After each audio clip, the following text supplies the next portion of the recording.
से बड़ा ममतावान कोई नहीं होता। कितने ही किलोमीटर दूरी पर बेटा या बेटी रहती हो, पर मां के हमेशा दिल के करीब रहते हैं।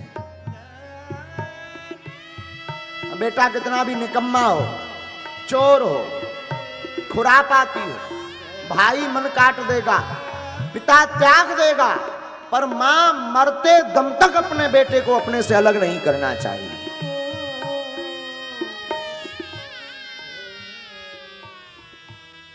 बुरा ना मानो मेरे पागलों, ये बात नोट कर लेना। जीवन में माता और पिता, माता पिता में जो मां है ना, मां कोई स्त्री नहीं है, मां कोई संबंध नहीं है, मां एक ममता की मूर्ति है।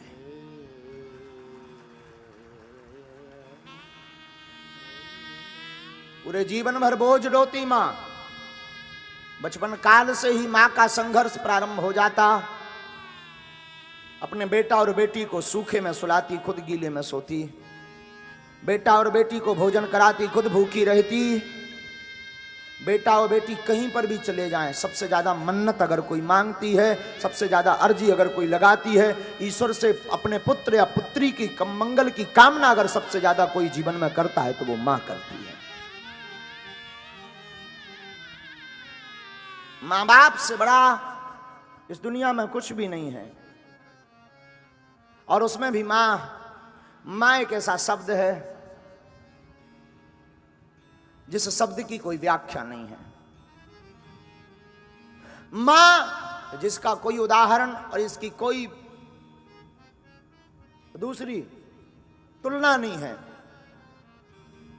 स्मरण रखना, तुम सबको दुख देना, पर अपने मां बाप को स्वप्न में भी दुख मत देना। मां, सती की मां से आप चरित्र से ध्यान रखना। सती की मां जानती है कि मेरे पति बहुत खतरनाक हैं। सती की मां को पता है, इन्होंने आज्ञा दी कि शिव संबंधी कोई भी आए उनसे कोई नाता नहीं रखना है। पर सती की मां ने अपने प्राणों की बाजू लगा दी कि मैं भले ही मैं मर जाऊं, मेरी गर्दन काट दें, पर मेरी बेटी से कोई नहीं बोल रहा, मैं तो गले मिलकर के ही रहूंगी। यही तो मां की ममता होती है, यही तो मां की मूर्ति होती है। मां ममतावान होती है, मां करुणावान होती है। मां एक ऐसा शब्द है जिस शब्द में अथाह प्रेम भरा है, लबालब। मां एक ऐसी उद्घोषणा है जिसको बोलने के बाद संतुष्टि मिल जाती है। वो सच कह दें, बेटा हो या बेटी, वास्तविक जीवन में अगर घर से जुड़ा रहता है तो कितनी भी विपरीत परिस्थिति आ जाए, उस परिस्थिति से अगर डांडस बंधाने का काम कोई करता है तो जीवन में मां करती है।